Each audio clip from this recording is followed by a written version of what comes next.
perfect storm. Biodiversity, our ability to live on the planet, is being whittled away.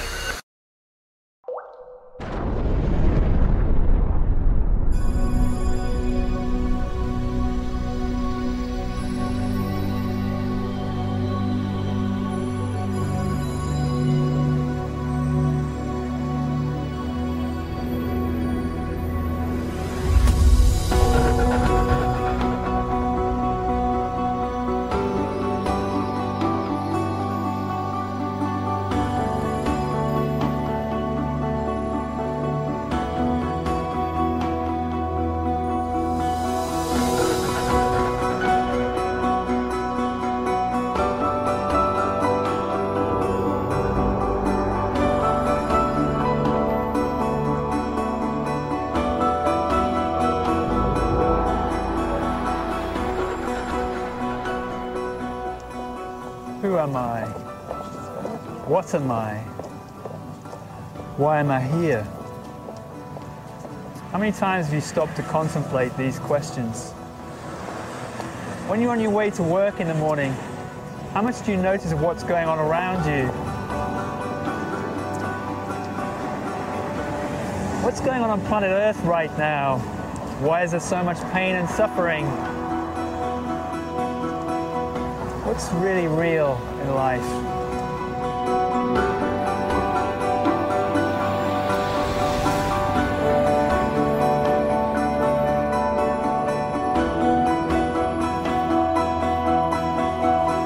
What's your truth?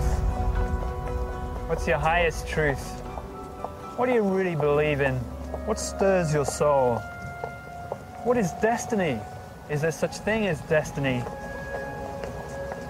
How do I tune into my soul and really follow it?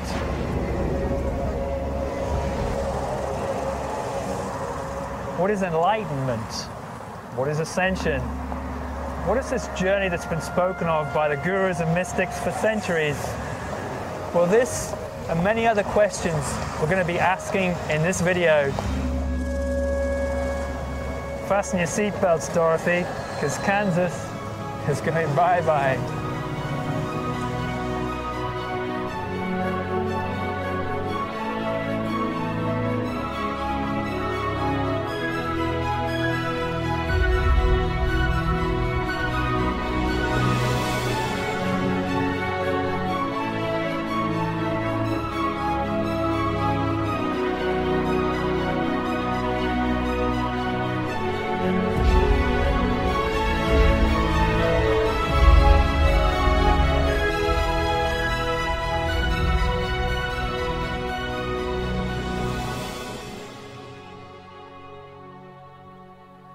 We're waiting here at the dawn of a miraculous new evolution.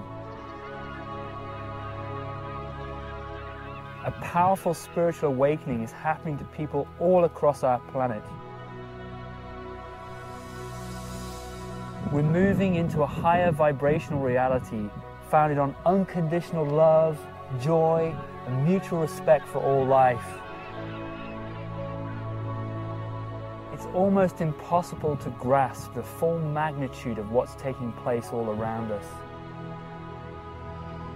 And yet, even as we speak, the vast majority are still locked in this illusion of separateness, fighting with one another, struggling to control ever-dwindling natural resources. We really are standing at a crucial junction in our evolution, and we have a choice to make. Either we continue to fight with one another and spiral ever further downwards, or alternatively, we go inwards, we unravel the restrictions that are binding us, find a new sense of true self, and allow lightness of being to take us upwards through the darkness into this bright new beginning.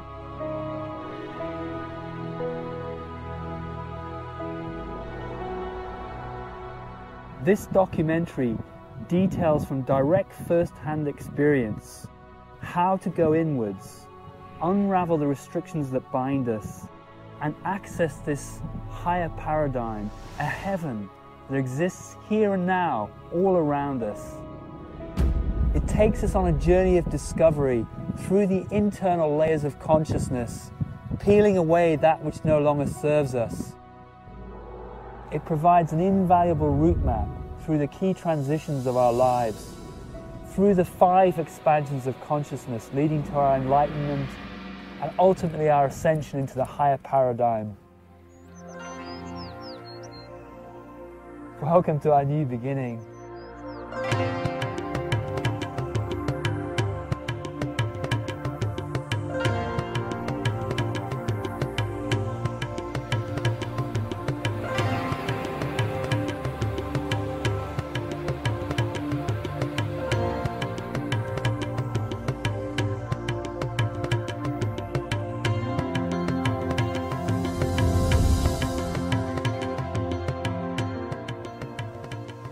People all across our planet are undergoing a powerful spiritual awakening.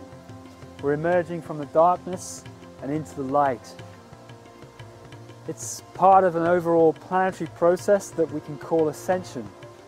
What is ascension? What is it all about? And how is it affecting us all?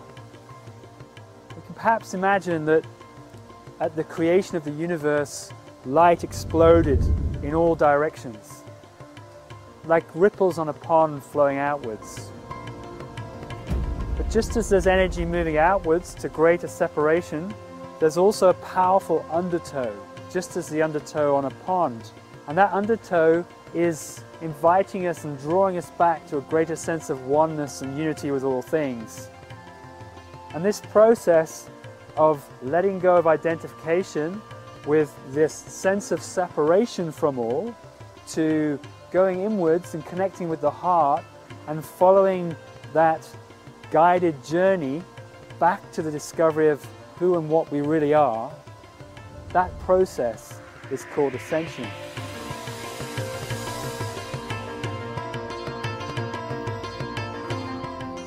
What you're seeing all around is you're seeing lots of people still identifying with the whole drama of struggling for survival, concerned deeply about global warming, poverty, famine, these kinds of things. And no one's saying we shouldn't be deeply concerned about those things that are happening on our planet. But in fact, they're also offering a mirror to see ourselves better and ask, who are we really? How are we feeling? What are we being in response to those things that are happening?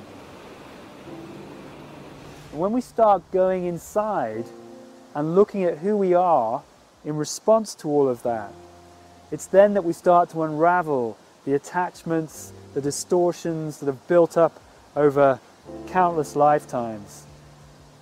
And when we start doing that, we're taken through 5 key expansions of consciousness. Some know them as initiations. Initiations because some of these transitions of consciousness, our spirit, are very powerful indeed. Powerful to rock the very foundations of what we believe to be reality. We create our world, our experience, and everything in the outer movie, if you like, of our lives by what we're being within. And as we start to transition these various expansions, we start changing and shaping the outer reality.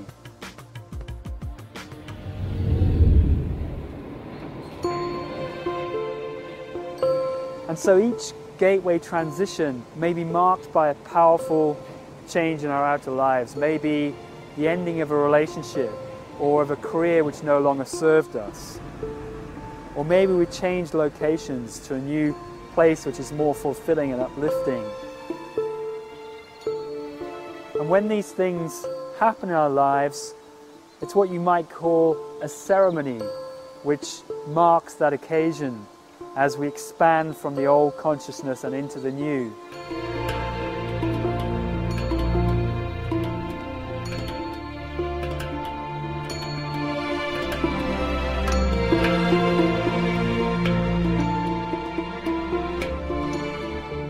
So now we're going to take you on a journey of discovery through the 5 gateways. But as we go there, please bear in mind that this is just a route map. It's not dogmatic gospel. It should be more considered as guidance, a mirror to your own unfolding as you walk the pathway of the 5 expansions of consciousness.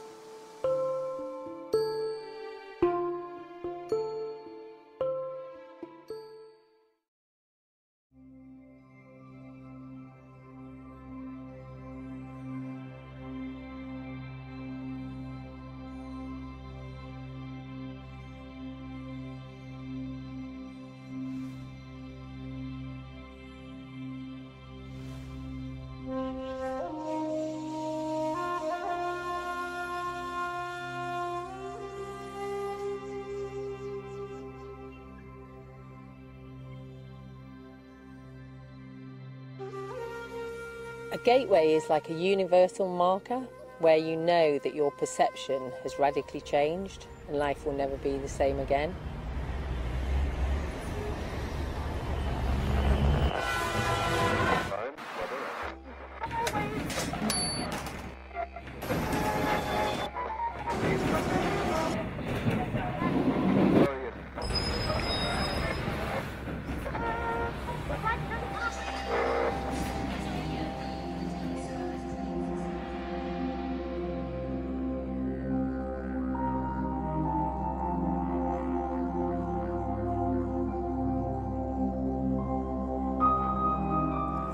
We live in a society that seems perfectly configured to take us out of the experience of the true self.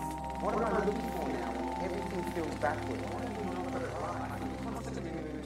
Constant distraction, noise, the media, newspapers, TV, radio, traffic, our careers, our friends, family, creating constant distraction which pull us out of the experience within and engage us in the drama outside. How do you deal with that?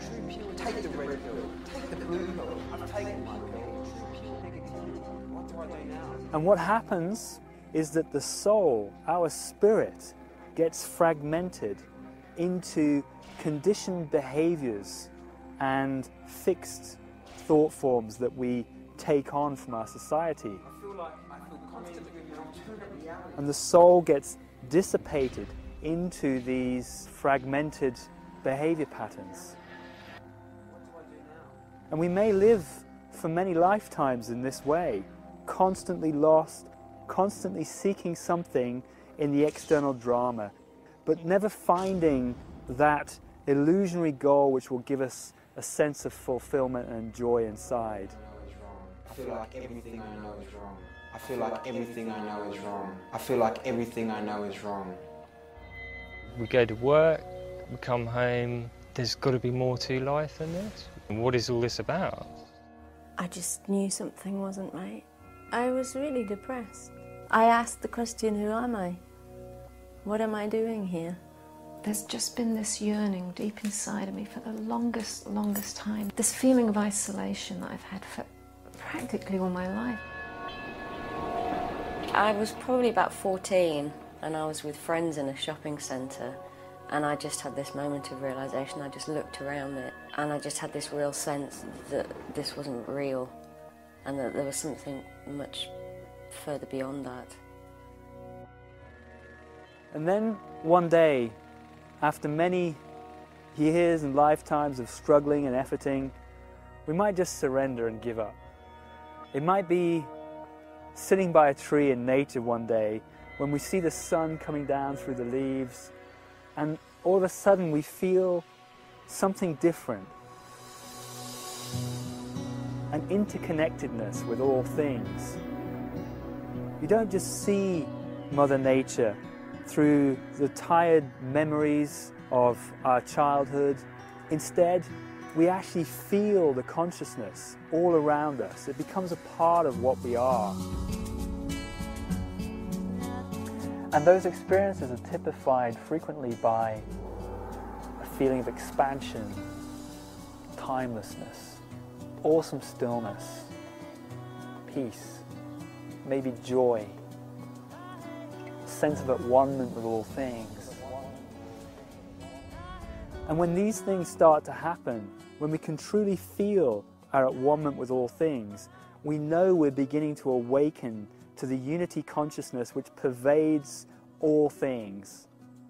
I could feel things that I'd never felt before.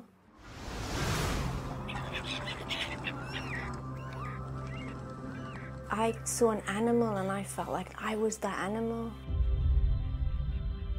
I'd woken up, and everywhere I looked I felt like I was in this cosmic mirror and everything was reflecting something back.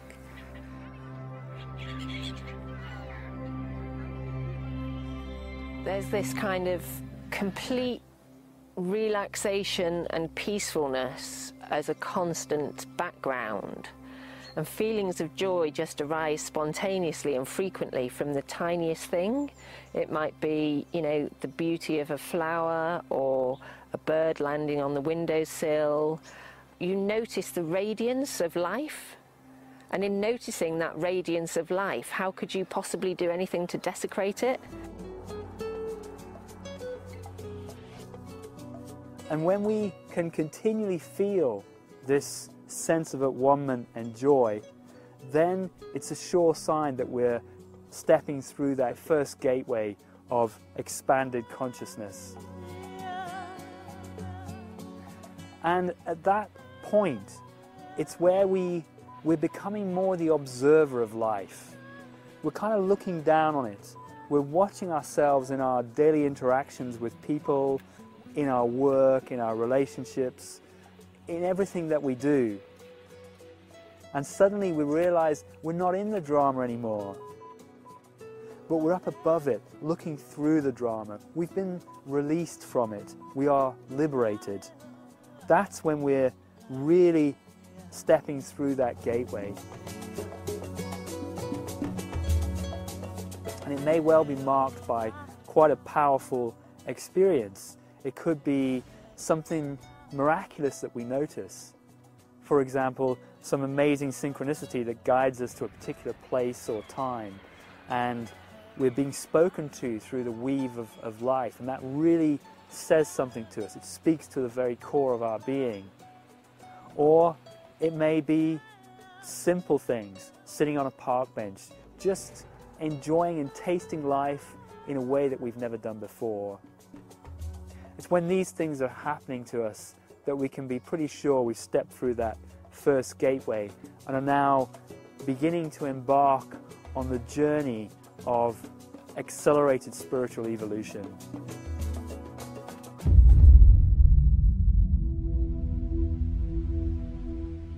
So what might we do to facilitate our spiritual awakening? Is there anything we can do to catalyze it? The key is to become the observer of ourselves in all of our interactions, in all of the things that we do, in our interactions with friends and family, the food that we eat, the clothes that we wear. When we're driving a car and someone is tailgating us, for example, how is that making us feel inside? So we can realize we are not the sum total of our thoughts, feelings, our beliefs. We are not that, but we are that presence which is watching all of that. And if we can extract ourselves and surrender into that heavenly place, then our awakening is likely to happen.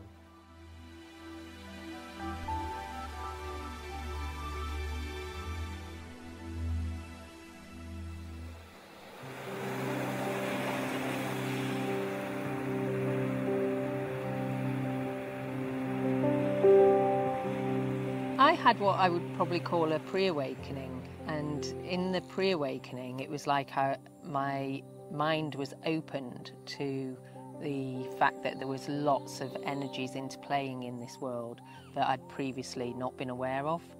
And what followed for me was just a kind of mental exploration of all that, going out and reading lots of books, for instance. So my awakening happened maybe 10 years after that, when through a series of beautiful shamanic ceremonies, I was just overwhelmed by a really nurturing feeling of connection.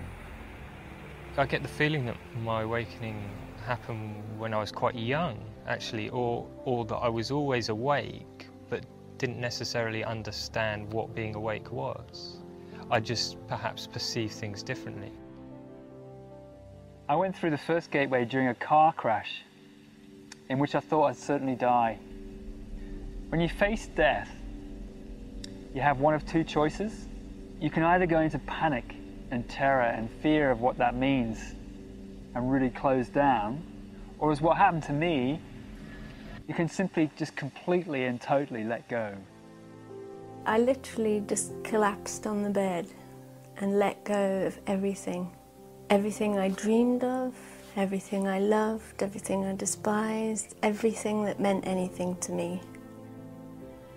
And I felt this rush of white light bolt through my entire being and fountain out through my head.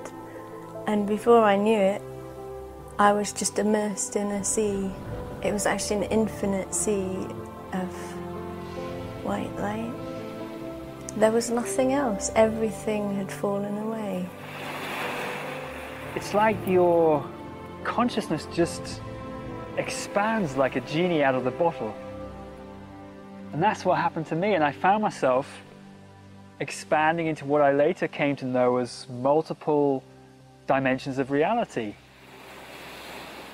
It was like I wasn't just seeing on this plane, but understanding what every single moment was telling me, what it was saying. And that is that every single moment in our lives has but one purpose.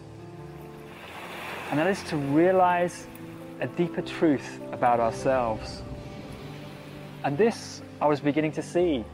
And it completely liberated me from the whole illusion of life, because it gave a deeper meaning. It wasn't a question of winning or losing, of this is a good moment or that's a bad moment. It was, here is a moment to truly discover something about yourself, a blessing. And in that moment, I could see that for the first time in my life.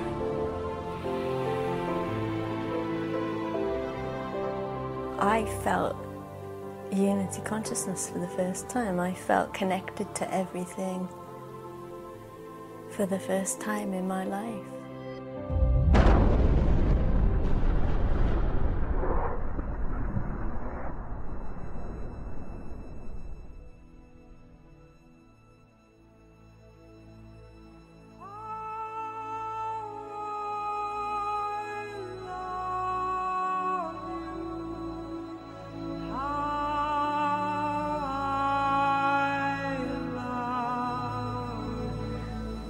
And during the crash, I felt this amazing, overwhelming presence.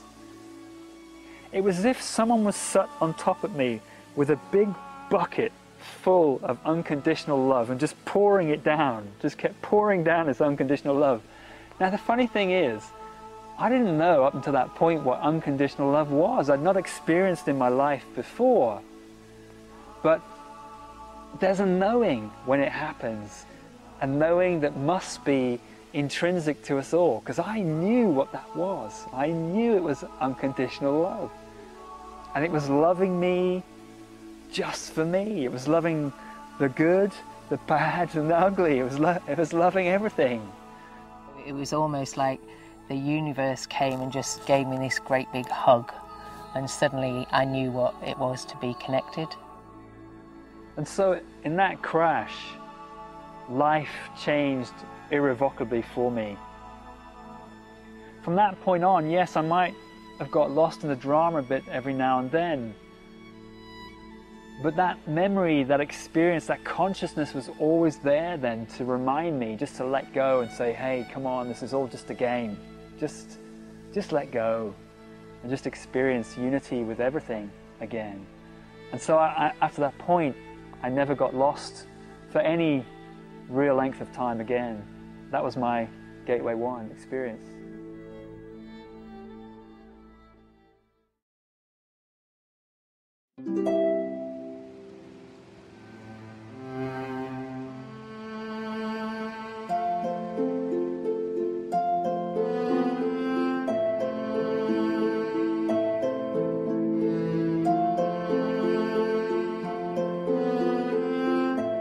what really brings me joy now is going for a walk, connecting with the nature around me, connecting with how I'm feeling inside brings me joy, just to feel that.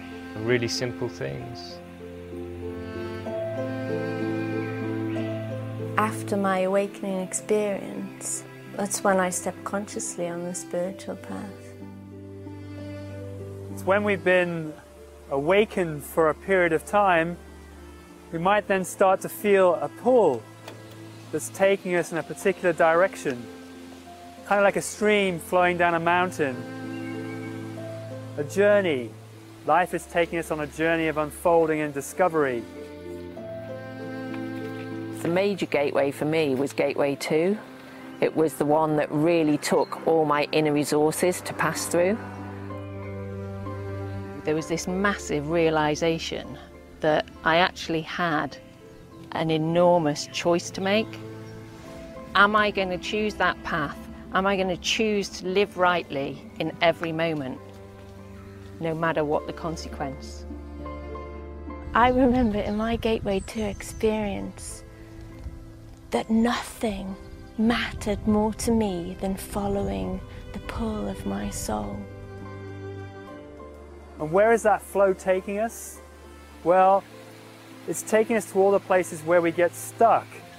So as the stream flows down the mountainside, it might get stuck in little eddy currents where we get attached to various things in life, our relationships to people, or a home, or a job maybe. And it's asking us, do we really want to be free? And if we do, then we have to let go and allow those distortions to dissolve away, in which case the light of the soul will begin to shine more brightly.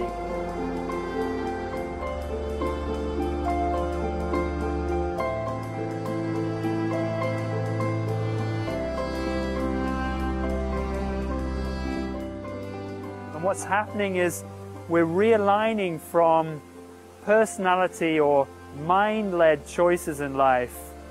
We're surrendering that and instead going with what the heart, what we feel inside is really directing us to do. So this is called the realignment. It's just leaving behind everything you know and looking for something that you don't know if you'll find it. But there is a nice saying about going out on a limb because that's where the fruit is. It's going to take us into the heart of our deepest fears, because we have made a declaration to the universe that we're ready to allow our soul to flow so that we can truly be at one with all things.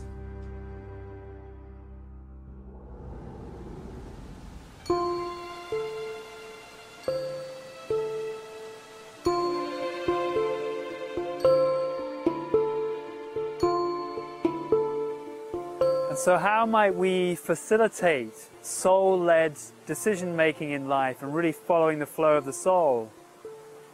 Well, it begins by giving time to those things that really give us joy in life, that really make us feel light and uplifted and complete and whole. Maybe it's a favorite pastime, or walking out in the countryside, or playing some kind of sport, or meditation, or particular practice.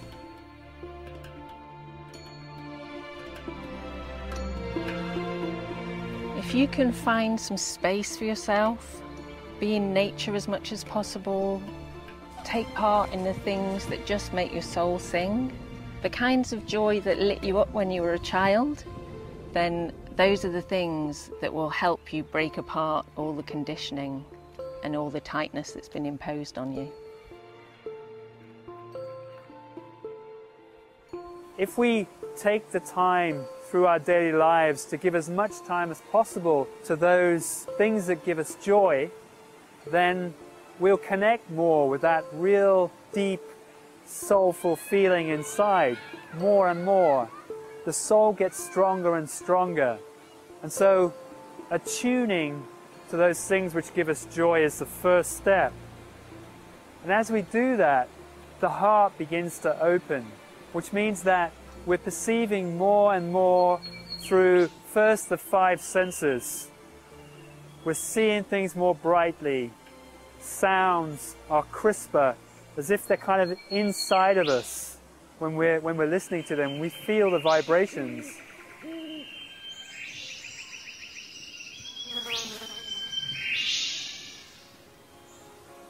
Smells are more intense, and the taste, for example, of food is stronger and more beautiful.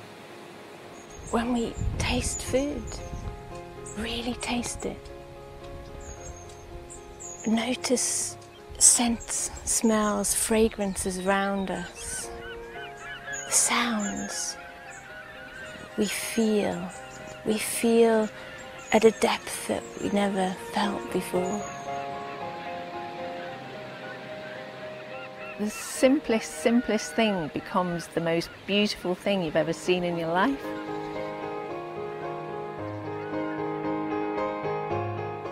And as these things begin to happen, our 6th sense kicks in, that of intuition. We begin to feel a pull. We're guided by signs and synchronicity. We're not quite sure what, why or how, but we know we have to move in a certain direction. And when we follow that flow, then what happens is it takes us into our tightness, the conditioned behaviors we get stuck in our lives. It could be in our careers, our relationships, or simple day-to-day living.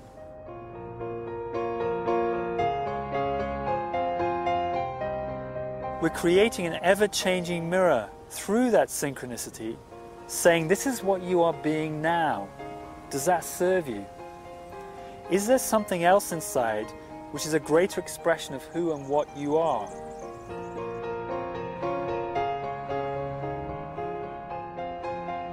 And so if we can let go of our tightness, relax, and hold that open space inside, then a more authentic gift of beingness will come through, an expression of the soul.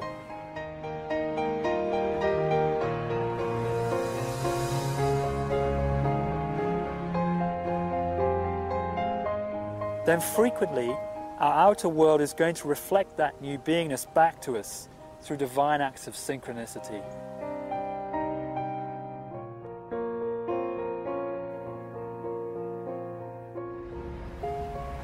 I think acceptance of whatever is going on around you is really key, because most of the time, well, all the time, whatever's going on around you is just there to show you something.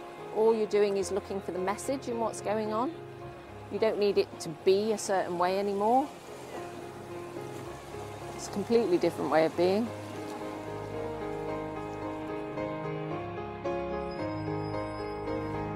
What I've noticed is that there's a fear that people have about being who they truly are and walking the path. Where is that path going to take them?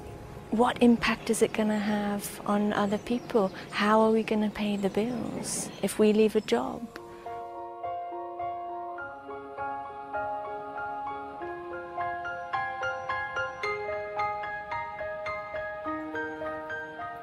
If you can make that breakthrough to a point where you'll say, I will surrender and give up all expectations of what's going to happen next and just take what comes, I accept it. If you can be in that space, it means you're ready to go through Gateway 2, even though you might be frightened. But if you're prepared to grasp your courage in both hands and say, I will take whatever comes, then you're through the gate.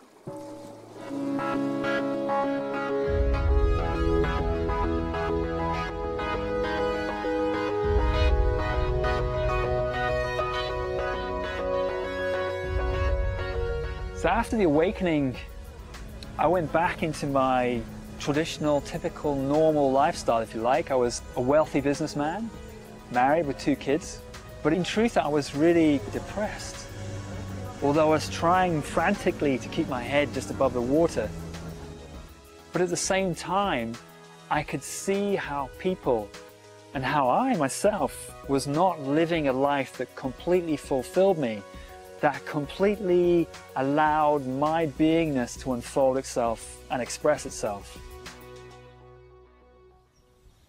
I recall my Gateway 2 as really the most challenging experience of my life.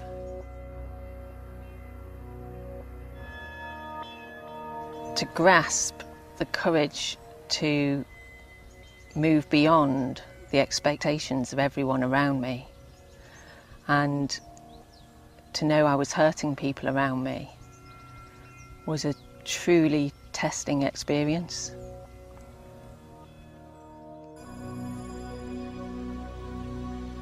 But I was in a job that didn't serve me. It didn't stir my soul. I was in a marriage that didn't serve me. And I remember feeling an energy welling from my soul, crying out, I am not going to do anything that doesn't serve me anymore. It was like I was being constrained and limited by the house, by gadgets, by electricity, electrosmog, by the food we ate, by the clothes we wore. All of these things were having a lowering, compressing effect on my vibration. And so I asked the universe, show me. Show me how to walk my true path in life. I couldn't live in both worlds anymore. I just had to fully move into the lightness. So I just had to move to that place of being free to be me. Being free to be me in every moment. And I was taken to Cornwall in southern England to meditate for a week on the cliffs overlooking the ocean. And I had this intention, and I found myself tightening and constricting again. And then something happened. I let go again. I realized what this is really all about, that it's really about your joy and following that which really makes your soul sing. So instead of having this intention, I just started following the pull.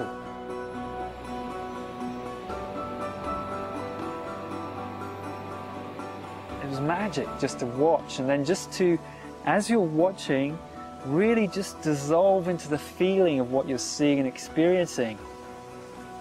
And this was really making my soul then speak and radiate outwards.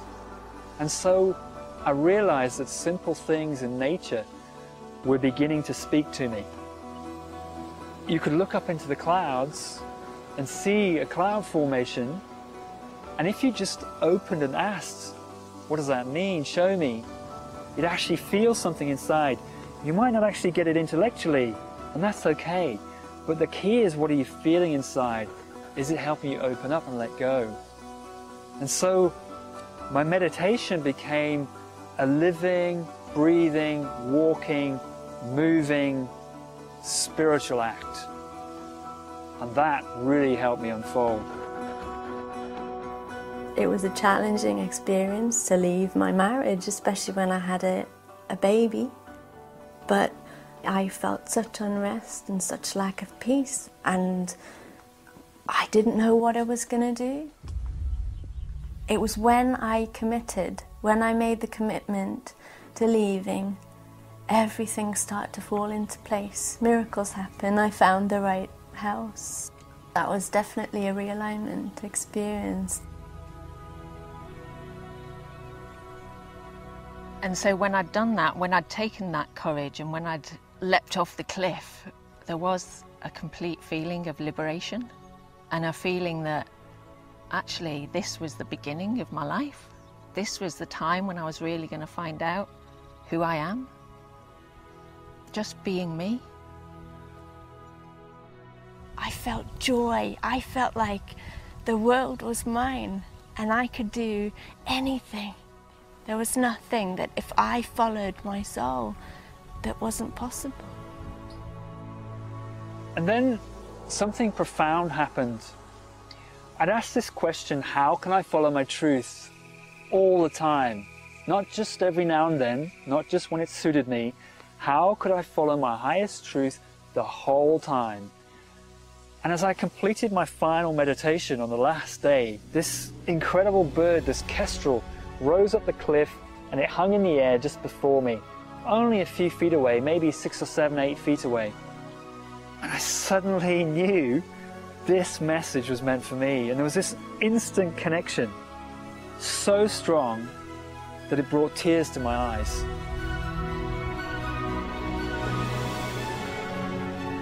And what did I notice? I noticed that its head was perfectly still, and yet that its body angled under the wind coming off the ocean, subtly adjusting its feathers and its wings and its body to hold its head perfectly still. And then just at the right moment, it dropped out of the sky like a bullet, straight down on its target below. And I knew this was my message, and it was this: if we can be still in life, if we can observe and watch the drama, but not just the drama, watching ourselves in it, if we can do that and not be sucked in, then what happens is the heart opens. And as the heart opens, we feel through the 6 senses the flow, the natural flow of the universe more strongly through our being. And as we feel that, it's like every moment invites right action. Then we have a choice. Are we going to follow right action or not? This is the moment then to express our highest truth.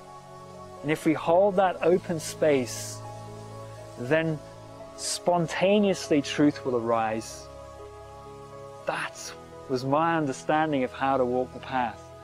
And I made a commitment on that day that I would always hold that open space to feel what was right in the moment. My advice to someone who's feeling pulled to begin walking the path would be to take that next step, to find the courage and to keep walking.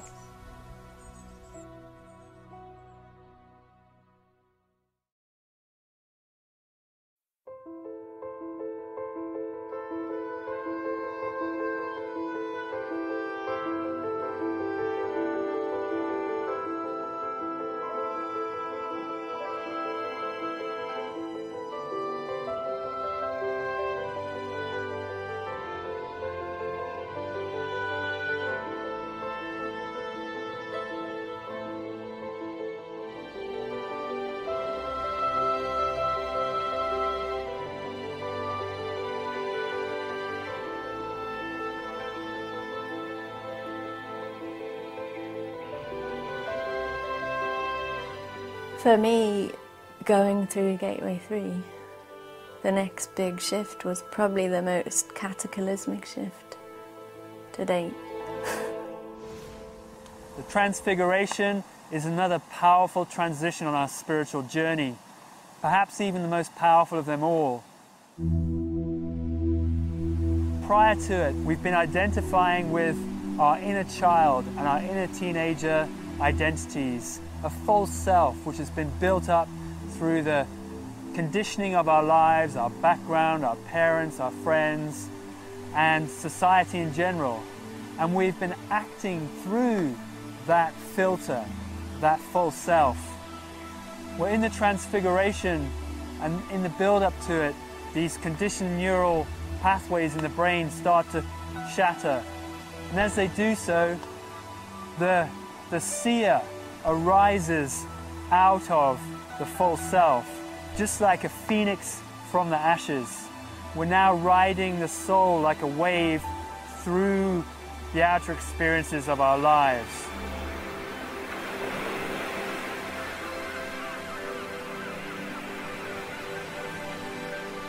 I was, for a couple of days, feeling really resistant to going on a retreat. And I'd got to the point where I felt like I'm not going and I'm not progressing any further on my spiritual path, and I just don't care. And my observer's going, now that's very strange. Looking back now, I can really clearly see that that was like the death throes of my sort of persona that was still in there. desperately trying to hang on to running the show, you know, feeling that it was all just going to be broken apart. I'd felt a pull to begin to meditate. I lay down on the floor and let go. Then I began to feel myself melting, falling away. And then I felt a bolt of lightning shoot through my base chakra, all the way up through the chakras and out the crown of my head. And I felt that bolt of lightning 7 times. I became overcome with a paralysis and a complete numbness from head to foot and couldn't move. And I just went right into the experience, right into the centre of it, straight in and through. And as I went into this just really dark place and carried on through the darkness, suddenly it unfolded into a completely different experience. I was part of a vast ocean. There was no me as such, there was no body anymore. I was just completely part of it. Merged with it, one with it. And it was just beautiful. Everything was just perfect. Bliss. The thing I remember was I looked in the mirror and I thought, who's that in the mirror? I'd built an identity since I was born. I started to question that, which did cause me a little bit of concern because I was attached to my identity. I felt like that's me, that's who I am. I don't want to let go of that. But in embracing everything, I felt an infusion of all that is, everything.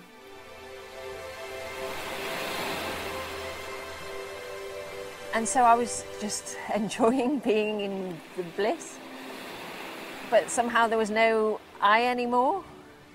So I was kind of the experience, and then a really crystal clear awareness of that experience.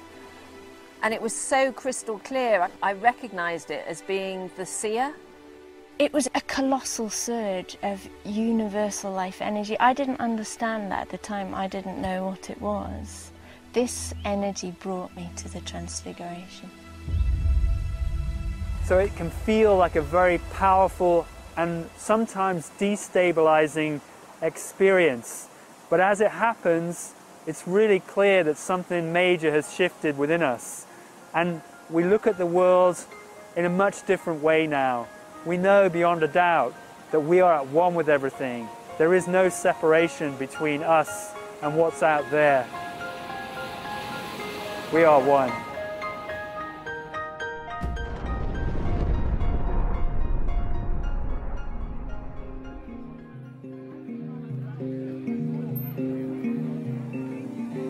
So how might we facilitate the transfiguration? World is gone insane. My head rings with pain. How do I attain steady peace of mind? Kind of hard to find. What tools can we use and apply in our daily lives? The key thing that we must do is raise our energetic vibration. And we do that by relinquishing the old patterns of our previous life. Okay. So we'll confront many things. We'll confront our dietary habits, for example, the relationships that we might have, those key points that drag us back into the old sense of consciousness, the old identification. Wow. It's about purification, inner purification. The purification wasn't just about releasing attachments, it was about the activities I took part in, what I ate, the clothes that I wore. I changed my lifestyle. I was moved to eat a compassionate diet. I wear more natural clothing. I couldn't engage in chit-chat unless it stirred my soul. I wasn't interested in it anymore. What I would read, what I would watch, everything. Everything was part of a cleansing, deciding what to keep in my life and what to actually let go of. And that included people as well, you know, deciding how to actually spend my time.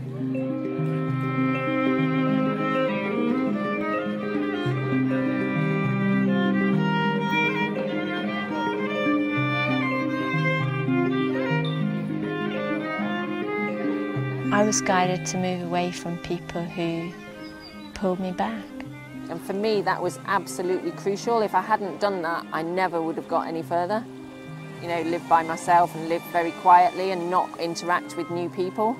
But to take that time out, because I would have been constantly being influenced by other people's concerns and worries about me. And the thing is that now, in the fullness of time, 18, 19 months later, nobody's worried about me at all because they can see how happy I am.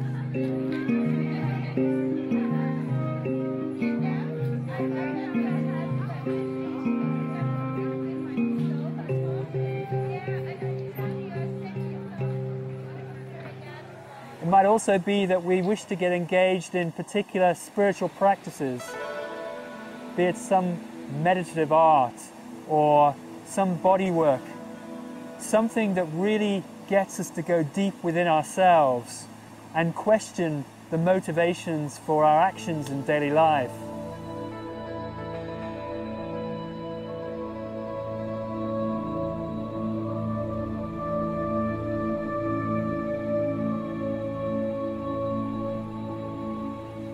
And when we do that, we're connecting more and more and more with the soul. It's reintegrating inside us. And there will come this point then when the balance shifts from the personality to the soul and the seer arises from within that dynamic. The seer is my state of absolute, pure, non-identified presence. It's a state beyond all things, yet through it all, it's everything and nothing at the same time.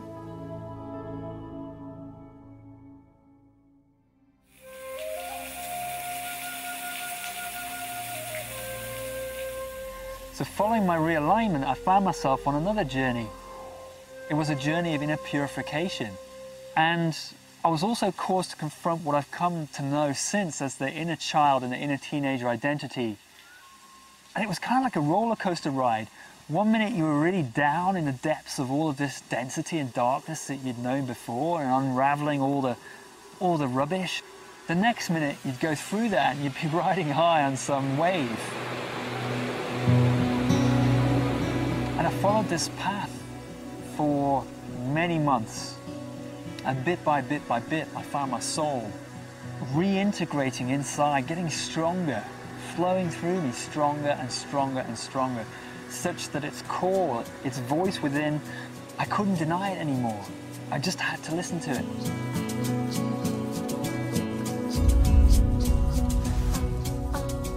And then one day, it led me up onto a hilltop overlooking the farm where I worked.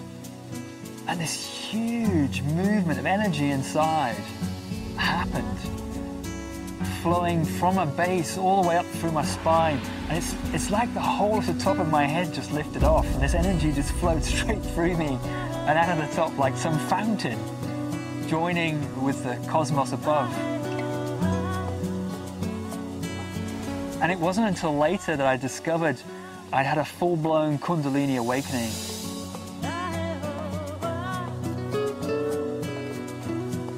And with my Kundalini awakening came this amazing experience of what I can only describe as pure, non-identified presence. Crystal clear clarity that seemed to pervade everything. It was as though I'd become everything, nothing all at once. Amazing experience. And I remember walking around thinking, what's this? I'm moving a body. How am I doing that? It's like I'd just been reborn again. And, you know, my frame of reference for everything had completely shattered.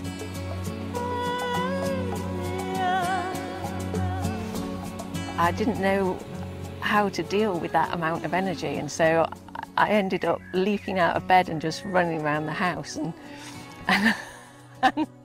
I was dancing madly downstairs, upstairs, in all the rooms, and I was just singing this one line of a song that was going round and round and round, and the one line was, "I'm so free, I'm so free, I'm so free, I'm so free."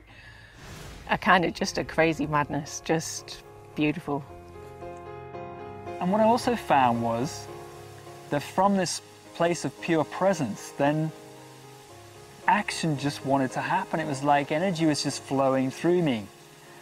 And at any one moment, I could feel what I was supposed to be being, whether it was sad, happy, purposeful, surrendered and relaxed.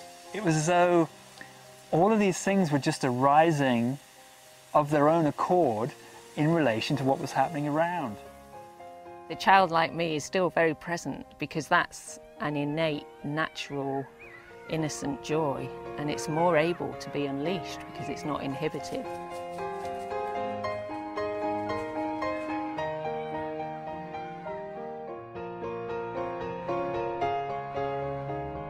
I am now so fully my true self that I can interact with society again and not be lost in it. Because between Gateway 2 and Gateway 3, it's just there sucking you back. That's why I had to be isolated. But now, it can never suck me back. I'm ready for it. Bring it on. The trouble was that people on the outside world couldn't now relate to who and what I was now being. They'd known me a certain way, they'd expected me to be a certain way. But I couldn't conform to that anymore. That just wasn't real for me, it just didn't exist. And so for a while, there was this sense of dislocation from everything, from society, from people. But instead of identifying with it, I just let myself go into it and expand into it and keep looking for that new aspect of beingness, that new energy which wants to come through, and aligning with that. And that was my experience of being transfigured.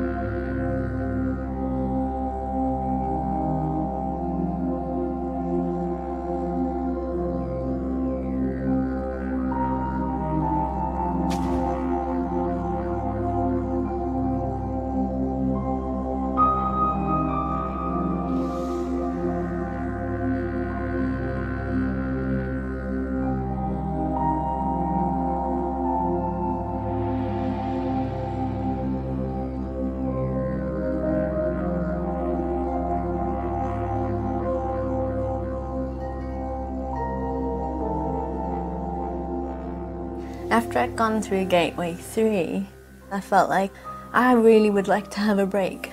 I'd like just to have a nice peaceful life. I was committed with every cell of my being to walking the path. And I began to have my first experiences of dealing with karma. As we've transitioned Gateway 3, the false self has been completely obliterated, and we as the seer have stepped out of the ashes. Now we are the non-identified awareness of all things. We've transcended the space between the spaces. And that experience is so profound, it's so amazing, that often a shadow might creep up while we're in that state and start to question what we're really experiencing.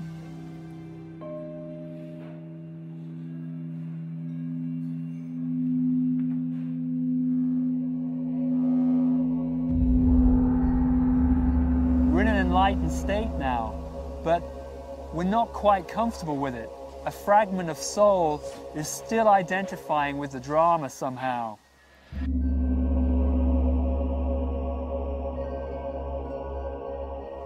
Alternatively, the experience may be so beautiful, so profound, that we wish to own that, and so a shadow identity may form around that experience. It's kind of like an echo of the nothing everythingness that we're feeling. And to truly deal with that experience, to dissolve away the shadows, we must go deep into our past, into our karma, because it's our karma that creates these shadow identities from our past life experiences.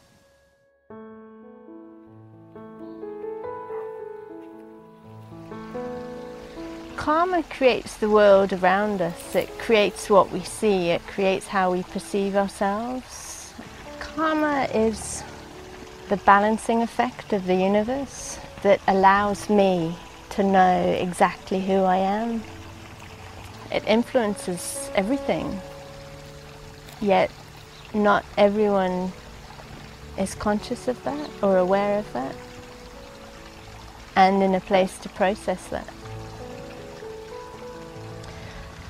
The kind of thing that might have happened in a past lifetime that causes us to get attached tend to be something quite traumatic, something that we struggle to come to terms with.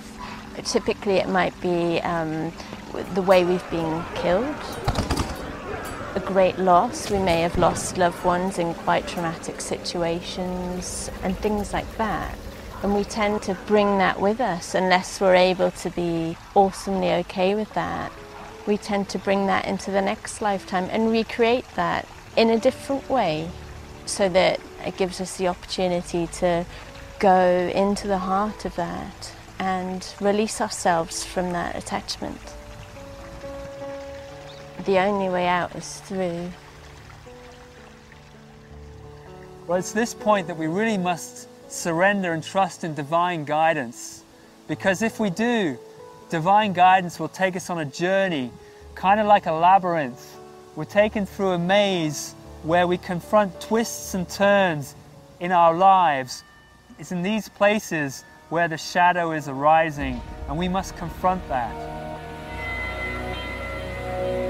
I had no previous knowledge of karma. It was a very, very testing time, and my understanding of the 5 gateways really helped me get through it. I was revisited by every insecurity I'd ever had in my life, and they all just came raining down on me all at once, and new ones as well. And it played out between me and people close to me. So basically an opportunity was being offered to let go of whatever had hurt me or harmed me in the past. To get to that point, I had to feel it again. So the overwhelming feeling at the time for me was just complete, utter and total abandonment. Just abjectly alone forever is how it felt. However, it's really just the opposite of knowing complete oneness with all that is. So to know one is to know the other.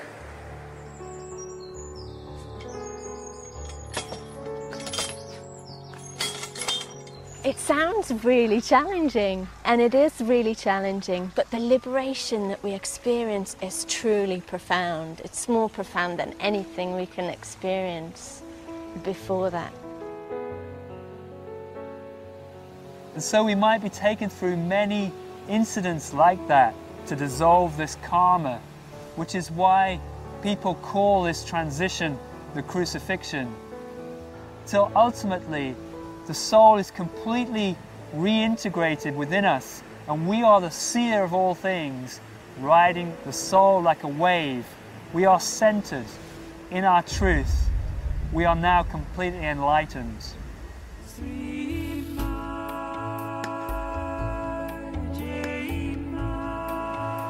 was just one of those ordinary days when I'd made dinner and I sat down to have dinner on my own, and I was just taking a moment to connect with all that is.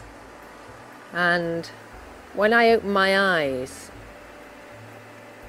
an awareness could see my arms on the table, but my awareness had completely changed. There was no longer an I arising from my body. There was just awareness. It's like if I was to use the word me or I or my arms, I would be talking about something that's separate, and there was just nothing that was separate anymore.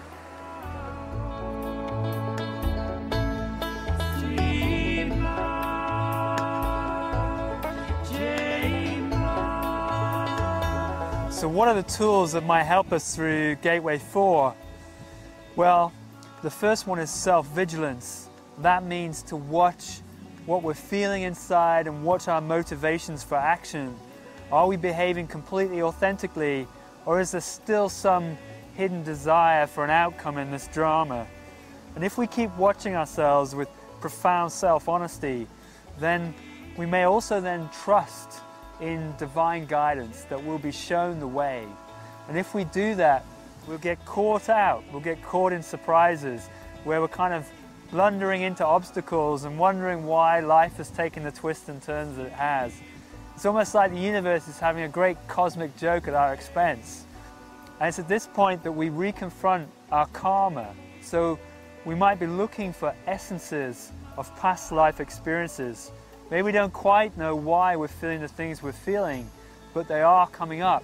And it's recognizing those feelings, honoring them, really attuning to them, not trying to avoid them or sweep them under the carpet somehow, but letting them wash through us fully and becoming awesomely okay in that.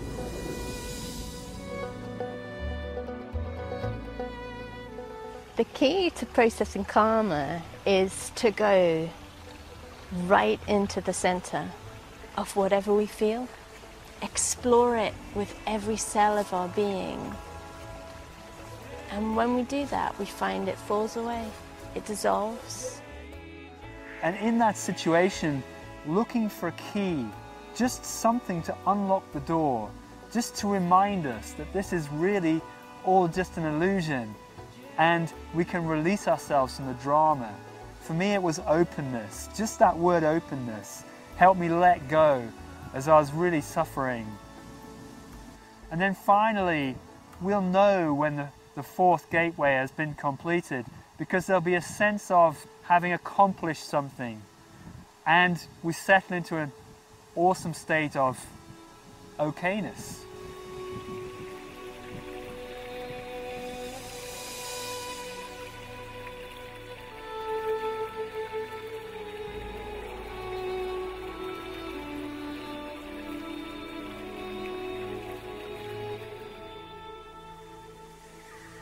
With the Gateway 4, what I found now was that I was getting deeper and deeper involved in spiritual work.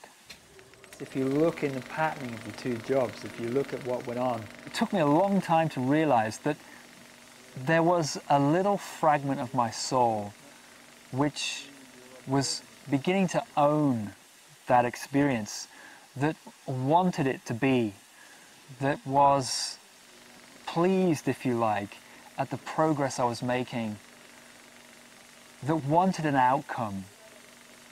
And I couldn't quite see that because, as far as I was concerned, everything I was doing was now selfless. It's like wearing a pair of sunglasses with a filter in. And because it's been put in gradually, suddenly everything you're looking through looks normal to you now, like it should be. But you can't see that little bit of energy. So when you're expressing with people, you're not being fully authentic. And they, at some level, can feel it. And this was happening to me. This shadow was owning that experience. And at some level, I could still feel that. I could feel a slight constriction, a slight tightening, but it was easy just to push it to one side because I was having success at what I was doing. But I'd made this commitment that I would always follow my soul. And I knew above all else that the only thing that made sense in life was to tune inside and feel the way forwards. Too much intellectual processing can cut you off from your feelings, and really this process is about getting more and more sensitive and more into your feelings, and that's the best way to progress. And so eventually it took me out into the desert to a whole bunch of experiences that really exposed for me the fact that there was a little part of me that was wanting and owning that selfless service. And I came to understand that this was because of my karma, that in a past life I was a spiritual teacher and had been really successful and had owned that success. And that was the karma I brought forward into this life. And so I was caused to confront it again, the sense of needing to achieve something. When we go right into the heart of our karma, we find the eye of the storm. We find a serenity and a peace. And we see that we're not that. We are not those experiences. Those experiences have simply been there to show us who we truly are. And as I could see that through this very powerful sequence of experiences, it left me in the desert, in the baking sun with no water, thinking I was going to die yet again. Once more, there was this release and this letting go and a realization that this little fragment had been holding me, and I could see my past life clearly, and I could let it go in that moment. I could allow the karma to just wash through me, to be in it, to bathe in it, to soak it in, not need it to go away, and then find the key that would unlock the door through it. And for me, that was a word, and the word was simply openness. And as the word came, I just let go and found myself once more just expanding to pure presence. This time, though, is really unusual because it's like my life had come full circle. The experience that I was now having, which I now know to be enlightenment, I knew had always been there all my life in the background of all experience, and yet it had been covered by distractions, a myriad of other things, desire and want, for example, or fear. But in that moment, I'd come full circle back to that point, and it felt completely ordinary, completely normal experience. I was here in the desert. I didn't know how I was going to get back, and yet everything was just absolutely okay. It's absolutely awesomely okay. Nothing more to it than that. In that moment, anything could have happened, and it just didn't matter. I knew something had irrevocably changed. I'd become enlightened. I'd stepped through the fourth gateway.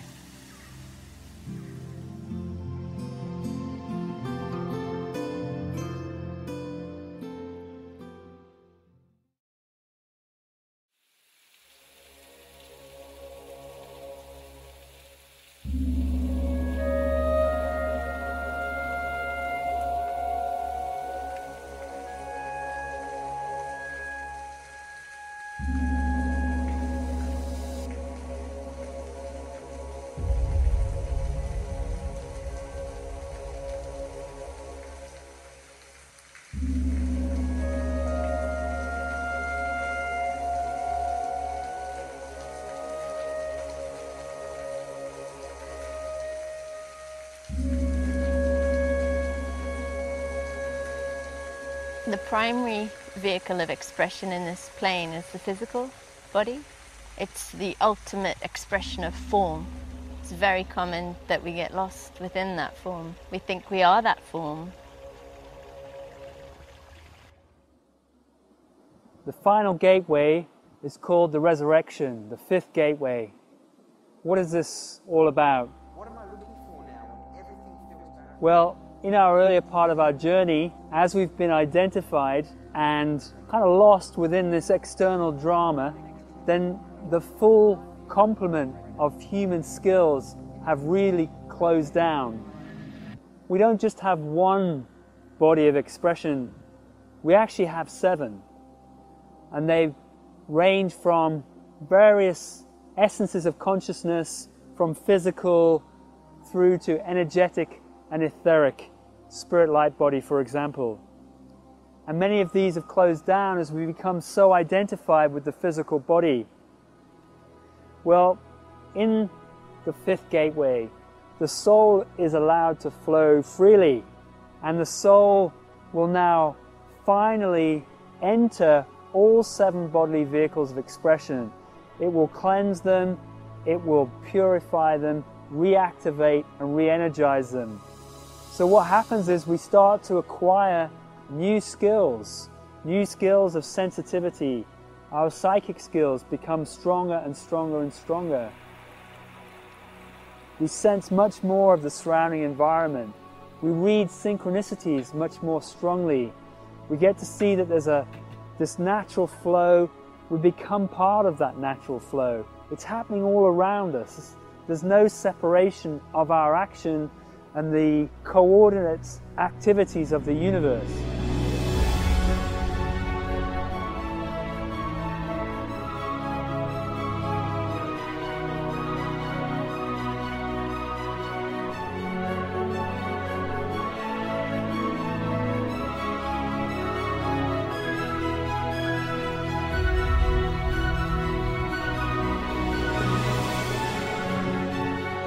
There's one symphony, one beautiful orchestra happening, and we are in the center of that.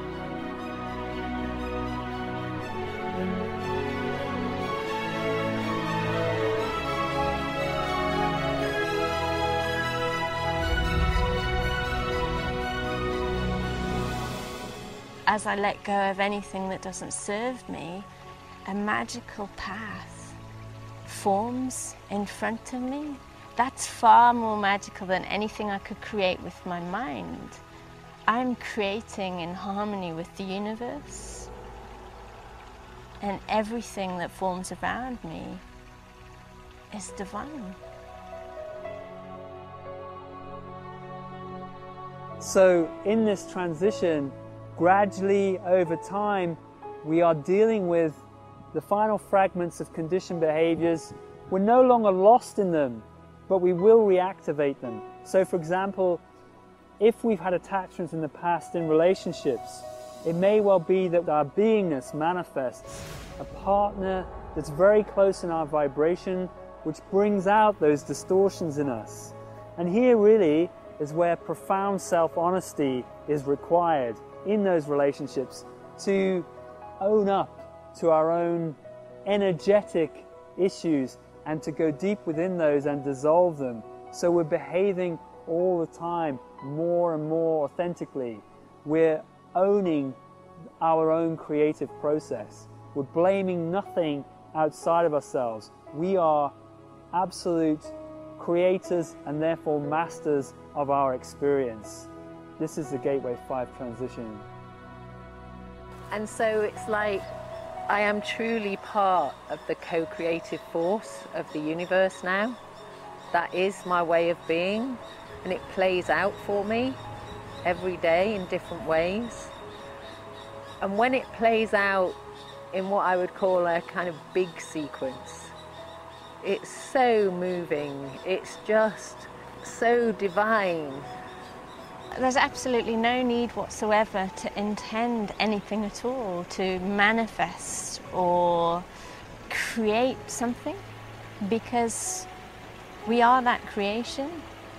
All we have to do is be authentic, be true to our authentic beingness, and we'll find that the world shapes around us. This is what defines the resurrection.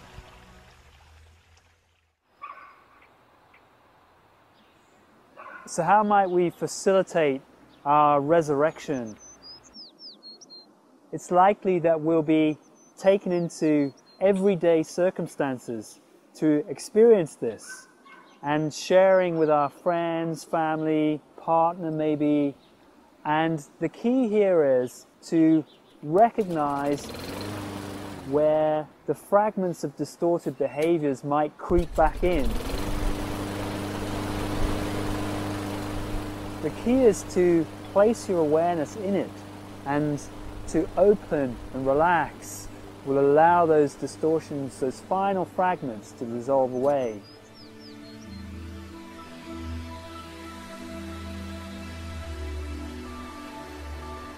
A large part of the Gateway 5 process seems to be about going back through all the things you've already done, like revisiting every aspect of your beingness.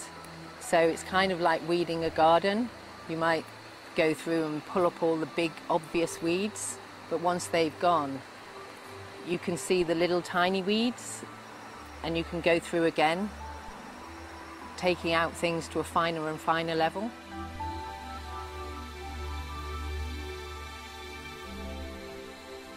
At this stage, it's likely that we'll become much more aware of an unfolding divine plan and our part within it.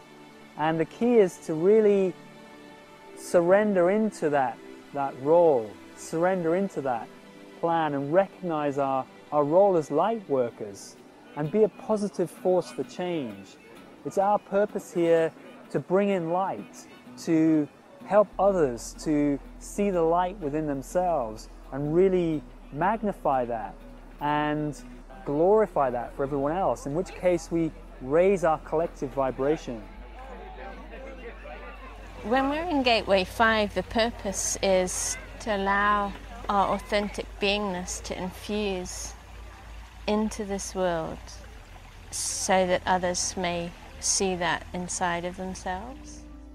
And if we do, we'll find that a whole array of different talents, of different gifts unfold naturally as aspects of our soul, which is now fully liberated and has these wonderful vehicles of expression through which to speak and act. So these are really the tools to help us facilitate the final gateway. We become at one with the divine plan to the point where we realize that we are the divine plan.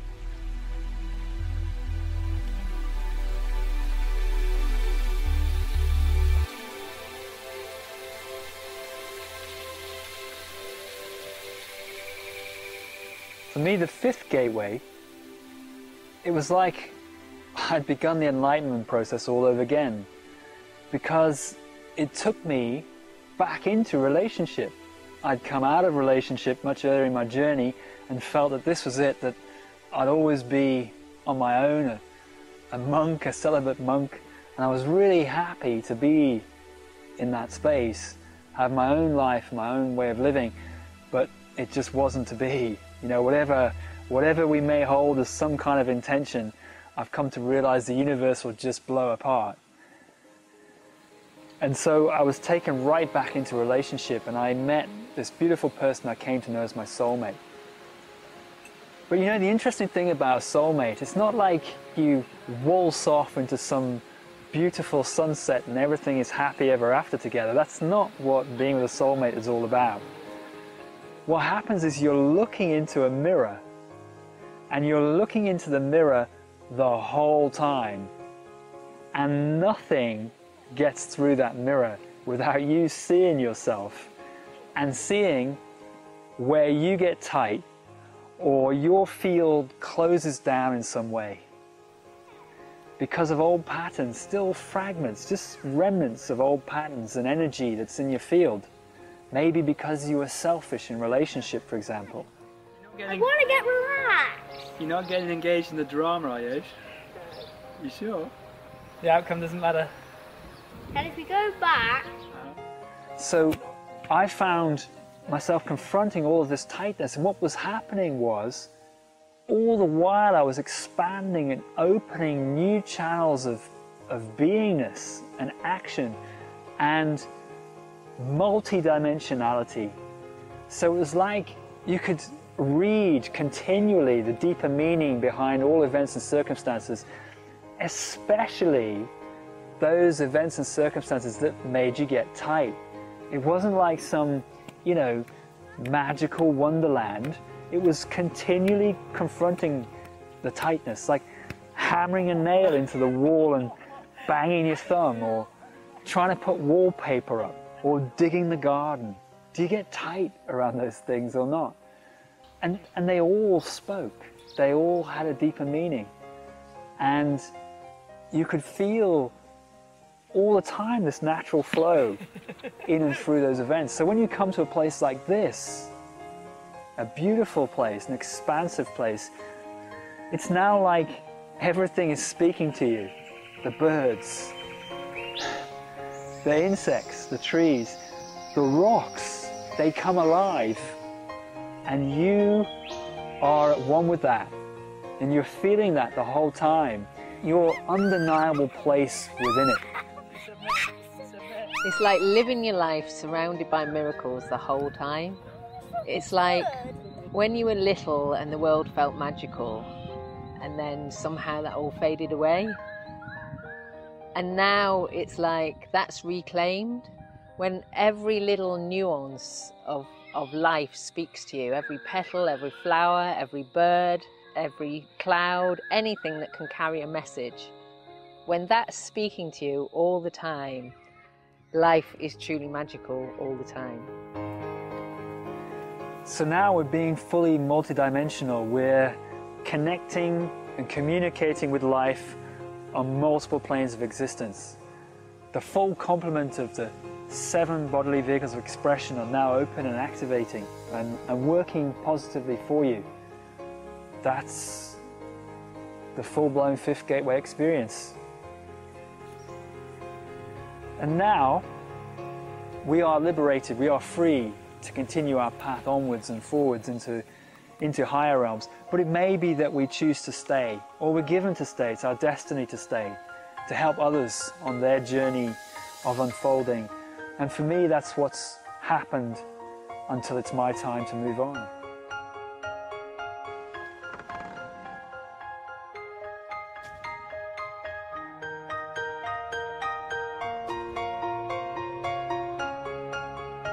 So now we're acting through multiple planes of reality. Now we're really being a positive force for change.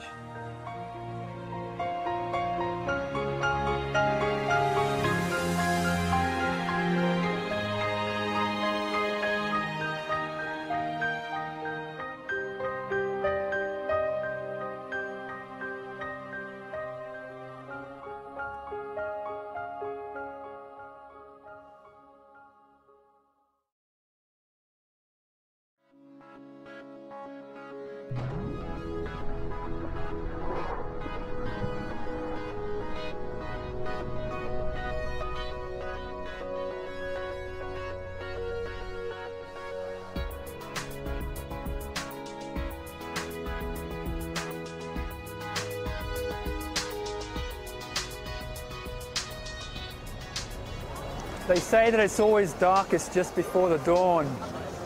We really are waiting at the crossroads of a new evolution for mankind.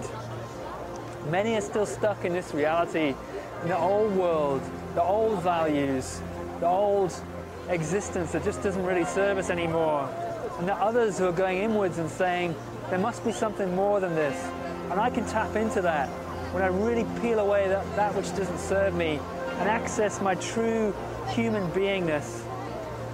We each have gifts that we probably never dreamed of. And if we step through these 5 gateways that we've outlined in this film, then we really can access this new heaven all around us here and now. I used to think that enlightenment and ascension were just for the occasional spiritual master that passed through every now and again.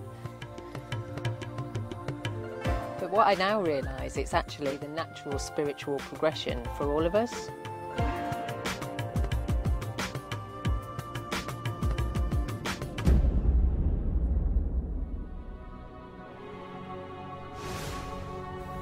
Five gateways is perhaps mankind's greatest untold story. You can see it, of course, in the life of Jesus, but not just Jesus. You can see it in the lives of other spiritual masters too. The Buddha, for example.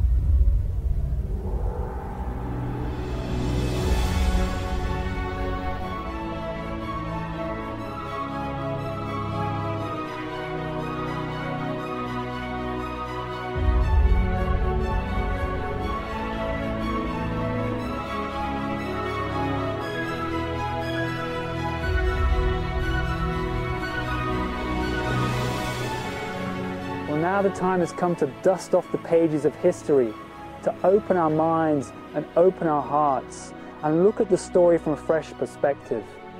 It's time we reclaimed our divine birthright, the gift that can help us all walk the spiritual path.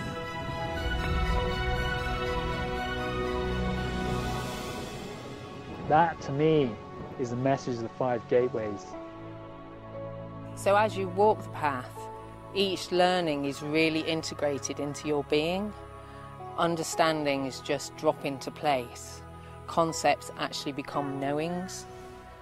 There's something inside of me that clicked, and it feels like I don't have to sort of struggle and effort to be on the path, because by just surrendering and relaxing and, you know, trusting in what's happening, it feels like I am on the path.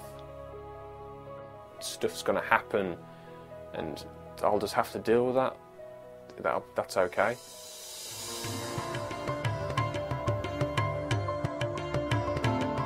For me, the crucifixion was a powerful and passionate event. I believe it serves as a metaphor to us all. It doesn't matter whether you're a spiritual teacher, a housewife, a bus driver, or a company CEO. We all must experience this death of the ego in order to also taste this incredible liberation which is beyond words. It's not about trying to manifest our reality. It's having the courage to accept it as it really is and to walk that true path. It's about surrendering to the truth of the moment and really expressing that. Then we come into full alignment with the universe.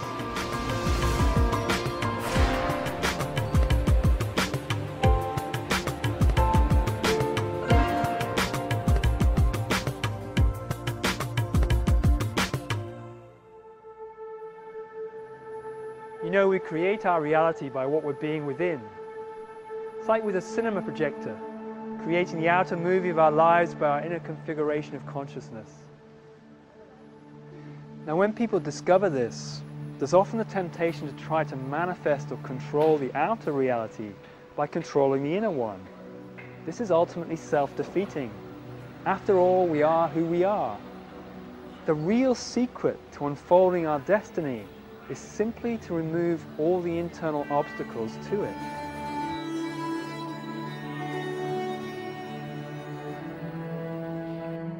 Coming from the place of mind-led intention rather than the soul, it's created a world of chaos, a world of conflict. It's created pain and suffering.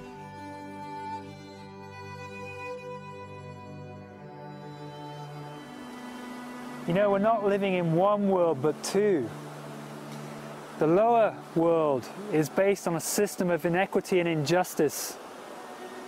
It's a world of have and have not, of rich and poor, of profit and loss, of winner and loser.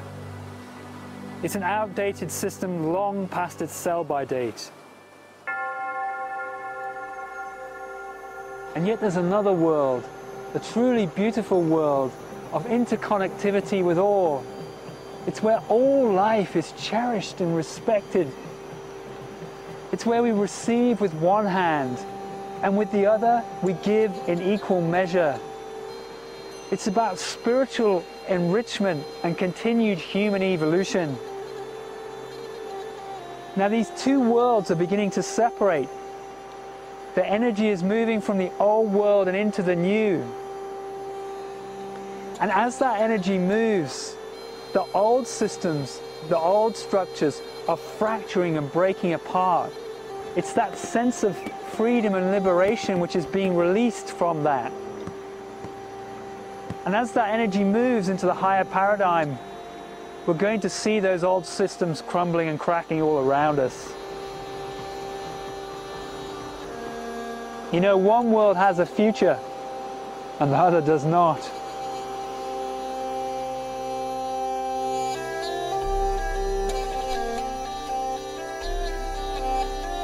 I feel like I interact with the third dimension, the kind of construct that is our perceived way of being these days. But I'm not of it anymore. I'm no longer part of that. I feel much more aligned with the fifth dimension. I know I'm ascending. That is my reality. Poets, authors, painters, they've all tried to capture this, but can never really justify that amazing sense of completeness and fulfillment within. There's something here in this feeling that this is what I've been searching for. I don't now feel alienated. I feel like there are people out there who are experiencing it, and lots of people are experiencing this. It is an awakening. It is like being unplugged from the matrix. It is a new knowledge. I've come home. I can identify with people. I don't feel like a freak anymore. I found it. Now I'm definitely walking my own path. I'm going in.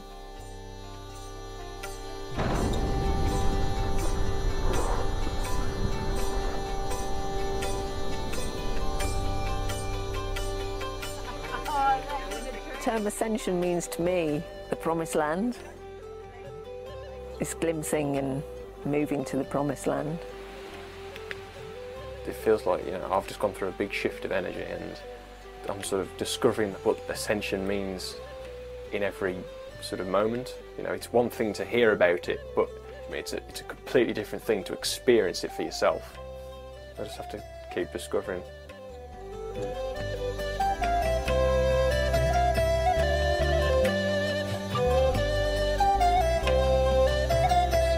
Ascension means going home. To me, ascension is moving my centre of consciousness from the third dimension to the fifth dimension. And I feel like there are lots of people who are responding to the call within their soul.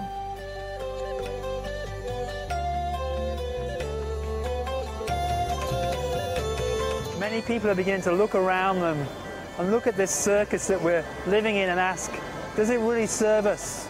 Is it what we really want? Do we want to continue in that? Or can we go inwards?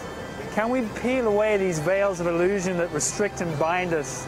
Can we connect with our soul, find out what it really means to be human again, and become the magical beings that we always were meant to be?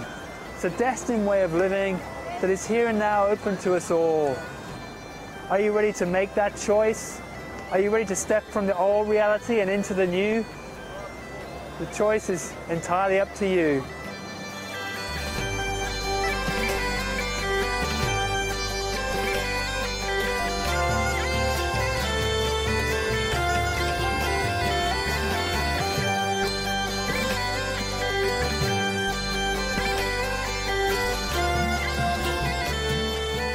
There is no better way to be alive. I wouldn't give this up for anything. It's just moments of utter joy and perfection and happiness and wonder and awe, and you know, you live your life with the icing on the cake.